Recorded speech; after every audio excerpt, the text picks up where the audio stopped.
నమస్కారం NSTV news కి స్వాగతం. నా పేరు సంధ్య. ముందుగా వార్తల్లోని ముఖ్యాంశాలు. కడప జిల్లాలోని ప్రసిద్ధ పుణ్యక్షేత్రమైన శ్రీమద్ విరాట్ పోతులూరి వీరబ్రహ్మేంద్ర స్వామి మఠం నూతన పీఠాధిపతి పట్టాభిషేక మహోత్సవం గురువారం అత్యంత వైభవంగా జరిగింది. మఠం 8వ తరం 12వ పీఠాధిపతిగా శ్రీ వీరధర్మజ వెంకటాద్రి స్వామివారు శాస్త్రోక్తంగా బాధ్యతలు స్వీకరించారు.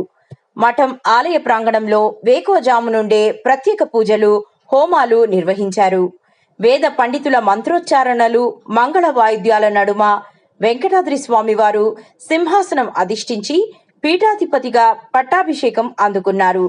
ఈ సందర్భంగా ఆలయ ప్రాంగణం భక్తి పారవశ్యంతో పులకించిపోయింది. ఈ చారిత్రాత్మక ఘట్టాన్ని తిలకించేందుకు రాష్ట్రం నలుమూలల నుండి భారీ సంఖ్యలో భక్తులు తరలివచ్చారు.